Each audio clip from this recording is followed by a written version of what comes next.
Hi అండి, ఈ వీడియోలో మనం విశ్వవిద్యాలయాల కమిషన్ యొక్క సిఫార్సులను మనం ఇక్కడ చూద్దాం. హంటర్ కమిషన్ తర్వాత వచ్చిన కమిషనే 1902 విశ్వవిద్యాలయాల commission.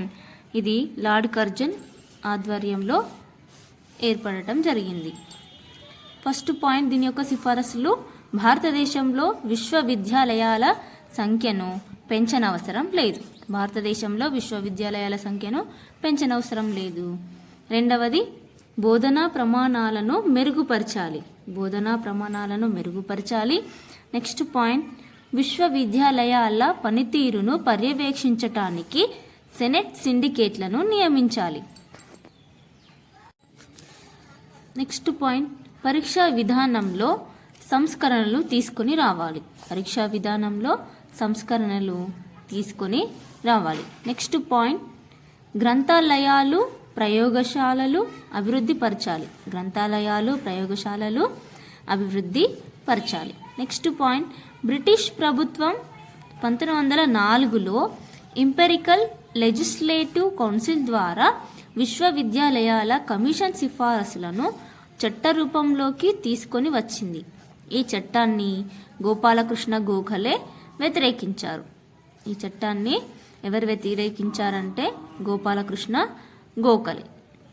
Next, Britain imperial legislative council సభ్యుడైన గోఖలే 1911లో భారతదేశంలో 6 నుండి 10 సంవత్సరాల పిల్లలకు ఉచిత నిర్బంధ ప్రాథమిక విద్యను బ్రిటిష్ ప్రభుత్వం అమలుపరచాలని బ్రిటన్ పార్లమెంట్లో మొట్టమొదట ప్రస్తావించారు.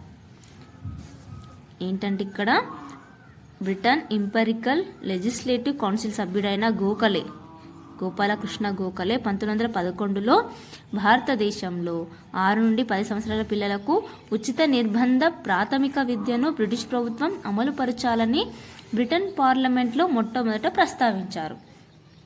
బ్రిటిష్ ప్రభుత్వం 1913లో ప్రాథమిక స్థాయి విద్యలో నూతన విద్యా విధానాన్ని ప్రకటించింది. బ్రిటన్ ప్రభుత్వం 1913లో ప్రాథమిక స్థాయి విద్యలో నూతన విద్యా విధానాన్ని ప్రకటించింది.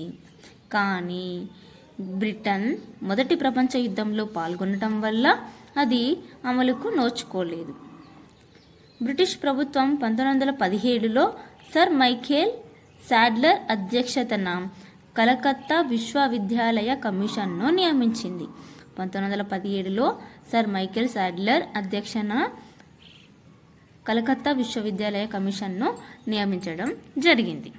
ఇది విశ్వవిద్యాలయాల కమిషన్ యొక్క సిఫారసులు. Thank you.